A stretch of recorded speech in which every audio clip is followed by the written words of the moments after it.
Last time আমরা যখন কক্সবাজারে যাই আমরা একবেলাও লইট্টা ফ্রাই মিস করিনি। আজকে হঠাৎ গরম গরম ভাতের সাথে ক্রিস্পি লইট্টা ফ্রাই খেতে ইচ্ছে করছিল আমার আর আপুর। সো আজকে ভিডিওতে কক্সবাজার স্টাইল ক্রিস্পি একটা লইট্টা ফ্রাই রেসিপি শেয়ার করব।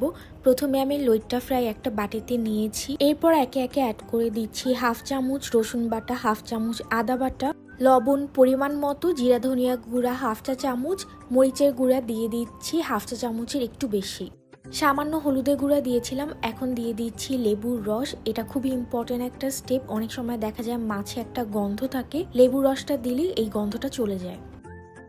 এরপর এর মধ্যে দিয়ে দিচ্ছি একটা ডিম। এখন এই ডিম সহ সব মশলাগুলোকে খুব ভালোভাবে মিক্সড করে নিচ্ছি।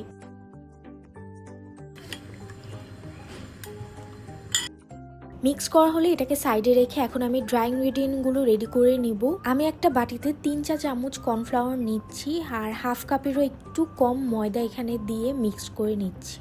ময়দার পরিবর্তে আপনারা এখানে চালের গুঁড়ো ব্যবহার করতে পারেন। তারপর এর মধ্যে সামান্য লবণ দিয়ে এখন আমি আবার এটাকে খুব ভালো মতো মিক্স করে নিচ্ছি।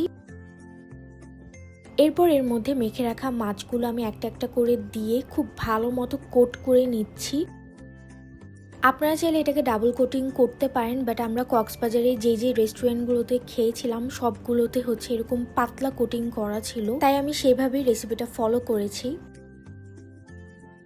সব মাছগুলো মাখানো হলে এখন আমি একটা ফ্রাইং প্যানে তেল গরম করে নিয়েছি। তারপরে এক এক করে একটু দূরত্ব মেনটেন করে আমি সব মাছগুলো এখানে দিয়েছি। চুলার আঁচ মিডিয়ামে রেখে মাছগুলোকে ভাজতে হবে। ট্রাস্ট মি, এইভাবেই লো এফার্টে আপনারা খুব মজার কক্সবাজার স্টাইল লইট্টা ফ্রাই বানাতে পারবেন।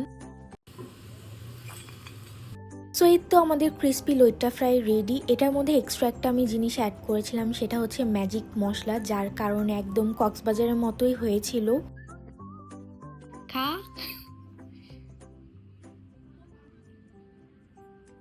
কেমন হয়েছে? মজা হয়েছে।